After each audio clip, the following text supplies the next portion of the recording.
How to log into Virtualizor control panel. You will receive a welcome email from your VPS provider where you can find a VPS login URL, username, and password. Enter the URL in the address bar of your browser and open it.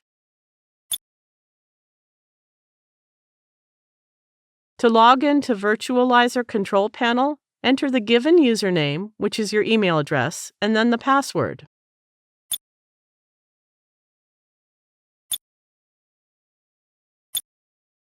We can now manage VPS from this VPS management area. We will check the VPS status, etc., also in another video. Thank you for watching.